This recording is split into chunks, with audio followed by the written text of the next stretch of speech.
अब हम देखेंगे कि हमारे शरीर को हम खाना कैसे दे रहे हैं, खाना जो हम फूड खा रहे हैं, फूड इनटेक कैसे कर रहे हैं। फूड इनटेक के लिए है अपना डाइजेस्टिव सिस्टम, पाचन तंत्र। ये ओरल से इसकी ओपनिंग है, फिर ये फेरिंग्स लैरिंग्स होते हुए इसोफेगस होते हुए, ये देखिए आप। हम्म, ये देखिए ये माउस। डाइजेस्टिव सिस्टम का काम क्या है, ये सिंपल सा एक सवाल है कि जो आपने खाना खाया है उसको पचाना है, अच्छे से पचाना है। पचाना क्या, पचाने का मतलब क्या है, जो खाना आपने खाया है उसको इतना ब्रेक डाउन करना है, छोटे से छोटे चीजों में ब्रेक डाउन करना है ताकि वो अब्जॉर्ब हो सके। जितना छोटा, जितना पतला खाना होगा, जितना वो कम हो जाएगा, जितना ब्रेक डाउन होगा, उतनी ज्यादा एनर्जी मिलेगी और उतना ज्यादा अपन को एब्जॉर्प्शन होगा। ये सिंपल एक डाइजेस्टिव प्रोसेस यही है। इसलिए अपने नेचुरोपैथ में आपने अगर देखा होगा तो ये कहा जाता है कि हमेशा खाना खाना चाहिए पानी की तरह, जैसे कि हम कोई पानी पी रहे हैं उस तरीके से खाना खाना चाहिए। उसका मतलब क्या होता है कि उस खाने को आप इतना चबाओ, उसकी बाइट को इतनी सॉफ्ट रखो कि वो यहीं पे इतना मतलब ब्रेक डाउन हो जाए। इसलिए आप देखो कि कभी भी किसी को अगर आपके पास पेशेंट आया डाइजेस्टिव प्रॉब्लम है, उसकी मोस्टली केसेस के अंदर उसकी हिस्ट्री में मिलेगा कि वो खाना तेज खाते हैं, फास्ट फास्ट खाना खा लिया, या उनका खाने का जो रूटीन प्रॉपर सही नहीं है। तो ये आपके डाइजेस्टिव सिस्टम को इम्बैलेंस कर देता है। तो इसलिए खाने को जो है पानी की तरह खाना चाहिए, ऐसा कहा जाता है नेचुरोपैथ के अंदर, और योगा में भी आपके कहा जाता होगा। तो खाने को जितना आप ब्रेक डाउन करोगे, माउथ से अच्छा ब्रेक डाउन करना चाहिए। वहां से माउथ से होते हुए फिर ये आपके आएगा इसोफेगस में। ये जो पूरी नली है यहाँ से चेस्ट में चल रही है, ये इसोफेगस से बाद में खाना जाता है आपके स्टमक में। स्टमक में भी अपने एंजाइम रिलीज होती है, वहां पे एसिड वगैरह है। सबसे ज्यादा कॉमन ऑर्गन आपका स्टमक से रिलेटेड जो प्रॉब्लम आपको मिलेगी वो मिलेगी गैस्ट्रिक की। एसिड रिफ्लक्स, एसिड उसके अंदर ज्यादा है, एक प्रॉब्लम मिलेगी आपको गैस की, मैंने बताई। दूसरी आपको मिल सकती है पेप्टिक अल्सर की। पेप्टिक अल्सर ज्यादातर क्रोनिक स्मोकर्स के अंदर मिलता है, जो काफी टाइम से अल्कोहल ले रहे हैं या सिगरेट है, या जिनका पाचन सही नहीं है, जिनका पूरा डाइजेस्टिव हैबिट सही नहीं है, टाइमिंग सही नहीं है, उनके अंदर आपको मिलेगा पेप्टिक अल्सर। उसका भी एक्यूप्रेशर के अंदर अच्छा ट्रीटमेंट पॉइंट्स है। तीसरा है आपका गर्ड। गर्ड के आपको काफी पॉइंट पेशेंट मिलेंगे। गर्ड का मतलब है कि गैस्ट्रिक इसोफेगियल रिफ्लेक्स। क्या होता है कि हमारा स्टमक, पेट के अंदर एसिड बना, एसिड बन के हमने उस खाने को यूज लिया, लेकिन कई बार वो इतना प्रोडक्शन हो जाता है एसिड का, ओवर हाइपर एक्टिविटी हो जाती है कि वो एसिड जो है धीरे धीरे, ये जो इसोफेगस और स्टमक के बीच में एक स्पिंटर होता है, यानी कि एक गेट होता है, वो गेट है ना डाउनवर्ड ही खुलना चाहिए जब हम खाना खा रहे हैं, तो वो गेट थोड़ा लूज होने लगता है क्योंकि एसिड की वजह से उसको इरिटेशन होता है, और धीरे धीरे ये एसिड ऊपर की तरफ आने लगता है। तो गर्ड के केस में क्या होगा कि पेशेंट आपके पास कंप्लेन लाएगा कि उसको डकार ज्यादा आ रही है, उसको यहाँ जलन जैसी हो रही है, क्योंकि वो एसिड ऊपर की तरफ आ रहा है। कई बार इनफैक्ट ये तक आपको पेशेंट बोलेगा कि उसका खाना जो है लिक्विड फॉर्म में उसके मुंह तक वापस आ गया। तो ये गर्ड केस होता है। इसमें भी अपने ट्रीटमेंट, अपने पास एक्यूप्रेशर के काफी पॉइंट्स हैं। सबसे बेसिक इसमें आप ये कर सकते हो कि पेशेंट को थोड़ा इंक्लाइन सुलाइए। मतलब को कॉमन सी चीज है कोई, अगर आपको पेट की तरफ से कोई चीज ऊपर की तरफ आ रही है तो थोड़ा इसको टिल्ट रखो ताकि वो ऊपर ना आए। जब पेशेंट सोए तो उसको दो तकिया इस्तेमाल करने का कहूँ, और बाकी अपने एक्यूप्रेशर पॉइंट्स तो अपन जानेंगे ही। तो डाइजेस्टिव सिस्टम हमारे ऑर्गन कौन सा आ गया, अभी तक हमने देखा कि माउथ, इसोफेगस और स्टमक की बात कर रहा हूँ, तो मेन ऑर्गन जो है स्टमक हो गया। आपको नोट स्टमक के बारे में पता होना चाहिए कि भाई ये स्टमक है, और पेशेंट अगर स्टमक से रिलेटेड आएगा तो हम उसके पॉइंट प्रेस करेंगे। स्टमक के बाद में आपके चला जाता है स्मॉल इंटेस्टाइन, छोटी आंत। ये इसकी लंबाई काफी ज्यादा होती है, इसको छोटी आंत कहा जाता है इसके डायमीटर की वजह से।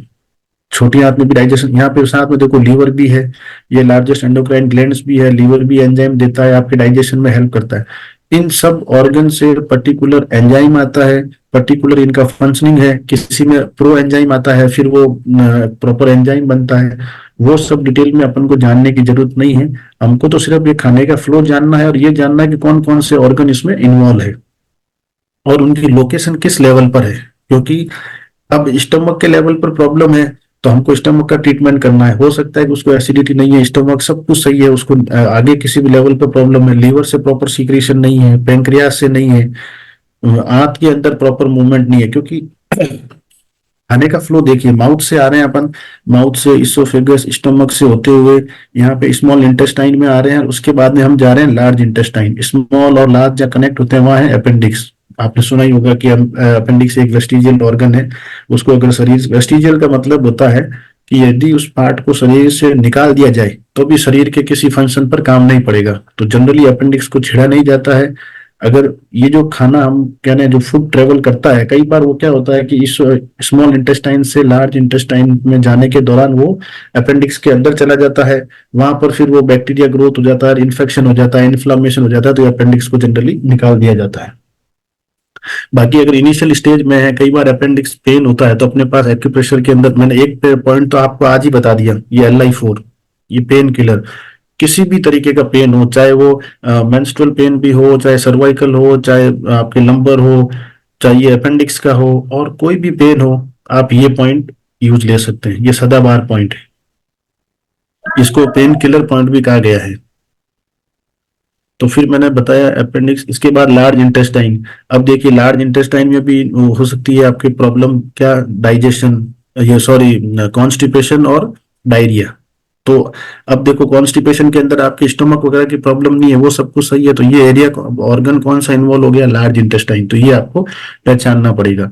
कॉन्स्टिपेशन और डायरिया, कॉन्स्टिपेशन की परिभाषा क्या है कि एक बार में जो पर्टिकुलर टाइम होता है उसके अंदर पूरी तरीके से फ्रेश नहीं होना, पूरी तरीके से आंतों का साफ नहीं होना, कॉन्स्टिपेशन कहलाता है।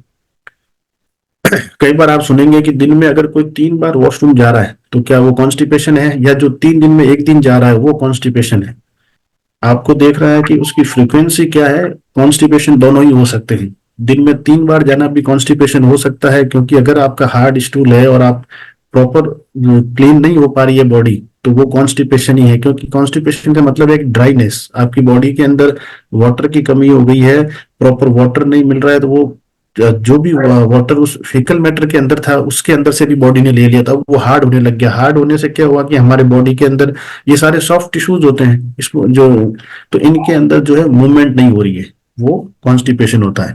तो अब डाइजेस्टिव सिस्टम से आपको ऑर्गन मिल गया है स्टमक, आपको ऑर्गन मिल गया है स्मॉल इंटेस्टाइन, आपको ऑर्गन मिल गया है लार्ज इंटेस्टाइन, आपको ऑर्गन मिल गया है लीवर, आपको ऑर्गन मिल गया है पेंक्रियास।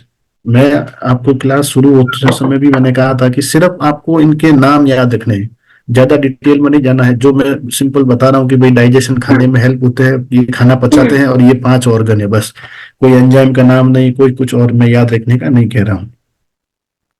तो ये हुआ डाइजेस्टिव सिस्टम, ये पूरा एक डायग्रामेटिक प्रेजेंटेशन दिया हुआ है। ये स्टमक है, ये लीवर है। अब इसमें देखिए लोकेशन अपन को पता होनी चाहिए। लीवर, जब भी लीवर की बात आएगी राइट साइड में, कम से कम अपन को एरिया पता होना चाहिए। ऐसा नहीं है कि पेशेंट आया लीवर और अपन देख रहे हैं कि ये सिर के आसपास कहाँ कौन सा प्रॉब्लम है, तो ऐसा वो ऑर्गन की लोकेशन इतना भी उल्टा नहीं करना है, ऐसा कई बार देखा गया है। तो वो जो नॉन मेडिकल होते हैं ज्यादातर, या जिन्होंने ज्यादा प्रैक्टिस अभी नहीं की हो, उस केस में हो जाता है ये। तो ऐसा नहीं, आपको लोकेशन याद रखना है। तो ये लोकेशन तो याद हो जाएगी सबको कल। कल फिर एक छोटा सा शुरुआत में अपन कन्वर्सेशन भी रख लेंगे कि ऑर्गन राइट में है, लेफ्ट में है, सेंटर में है। तो एक अपन जो है कल सुबह कन्वर्सेशन रख देंगे। तो आप देखो मैंने अभी बताया आपको 12 ऑर्गन के नाम लिखने हैं आपको, और 12 ऑर्गन के साथ आप ये भी लिख दीजिएगा कौन सा राइट में है कौन सा लेफ्ट में है। देखो अभी तक अपन ने पढ़ा हार्ट में, मैंने आपको बताया लेफ्ट, तो एक ऑर्गन आपका हार्ट हो गया, लेफ्ट साइड हो गया। फिर हमने पढ़ा डाइजेस्टिव सिस्टम, लीवर आपको सामने दिख रहा है, लीवर राइट में हो गया। स्टमक आप लेफ्ट लिख लीजिएगा। इंटेस्टाइन जो है दोनों मतलब पूरे सेंटर में लिख दीजिए, क्योंकि पूरी बॉडी में दोनों साइड इक्वली है, तो वो ना राइट है ना लेफ्ट है, उसको फुल बॉडी कहो या सेंटर कहो, एक ही अपने भाषा में एक ही हो गया। पेनक्रियाज आपका लेफ्ट हो गया। तो ये आपका हुआ डाइजेस्टिव सिस्टम। बाकी सॉफ्टवेयर के अंदर आपको पूरा डिटेल में दिया गया है, आप जितना डिटेल में पढ़ोगे वो हमेशा बेनिफिशियल ही होगा, वो फायदा ही देगा आपको, एजुकेशन कभी नुकसान नहीं करेगी। तो आपको जब भी टाइम मिले आप इसके बारे में पढ़ सकते हो। इस सॉफ्टवेयर के अंदर एक और फीचर ऐड किया गया है, एआई, जो आजकल चल रहा है आर्टिफिशियल इंटेलिजेंस, आपने काफी नाम सुना होगा, ये चैट जीपीटी और एआई चलता है। तो जो मैटर हमने आपको इस सॉफ्टवेयर के अंदर प्रोवाइड किया है, अगर आप उससे भी अधिक जानना चाहते हैं और भी डिटेल में जानना चाहते हैं, तो सिंपल आप उस टॉपिक को सेलेक्ट कर लीजिएगा। जैसे मैं अभी स्क्रीन पे कर रहा हूँ, ये सेलेक्ट करते ही ये आपके शुरू हो गया है एआई, आर्टिफिशियल इंटेलिजेंस। ये जो चैट जीटीपी है या आजकल जो भी एआई गूगल के चल रहे हैं उन सब से लिंक किया गया है। तो वो एक सर्वे करके आपको वो सारा और भी डिटेल में दे देगा। कि ये क्या ऑर्गन है और कैसे काम करता है। तो जितना डिटेल में आप जानना चाहते हो आप इसमें जा सकते हो। ये पूरा प्रोसेस ये आप मोबाइल में भी यूज ले सकते हो। तो इसमें और इस एआई के अंदर जो है आपको लेटेस्ट इंफॉर्मेशन मिलेगी। तो ये सारे ये कंटिन्यूस अपडेट होते रहते हैं, तो आप यहाँ पर लेटेस्ट इंफॉर्मेशन देख सकते हो। ये हुआ डाइजेस्टिव सिस्टम। तो हमने दो सिस्टम पढ़ लिए, सर्कुलेटरी पढ़ लिया, डाइजेस्टिव पढ़ लिया, हमने ऑर्गनों के नाम भी नोट कर लिए। वहां से मैंने हार्ट बताया। मैं बार बार ऑर्गन के नाम ले रहा हूं क्योंकि आगे आपकी पूरी एक्यूप्रेशर इन ऑर्गनों के नाम के ऊपर ही चलेगी। क्योंकि आप अगर आज बुक को देखोगे तो आपको जो पॉइंट मिलेंगे ना, वो पॉइंट कैसे मिलेंगे? स्टमक नाम से, एस्टिन, जैसे मैं आपको एक चार्ट दिखाता हूँ, ऑर्गन के नाम से ही पॉइंट है। तो अगर आपको ऑर्गन के नाम याद नहीं हुए तो आपको पॉइंट्स के नाम याद होने बहुत मुश्किल हो जाएगा। अगर आपको दिख पा रहा है तो ये देखिए, सबसे पहले लंग्स मेरिडियन, लंग्स ऑर्गन के ऊपर है। Large intestine meridian, stomach meridian, spleen meridian, heart meridian. तो ये सारे ऑर्गन के नाम के ऊपर है। तो ऑर्गन का नाम, उसकी लोकेशन आपको पता होगी। मैं उसकी फंक्शन का कह ही नहीं रहा हूँ, सिर्फ नाम और लोकेशन पता करना है। उसके बाद सॉरी,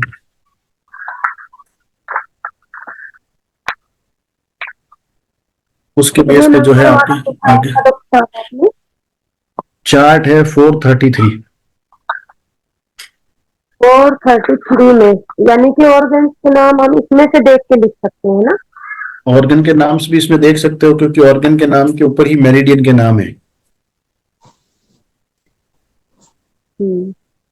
फिर है आपकी, ये बुक्स वगैरह सर आपने भेजी हुई, मेरे पास भी भेजी है क्या सर? हाँ आपको भी भेजी है, और ये ऑनलाइन भी आपको यहाँ अलाउ है। यहाँ पे आपको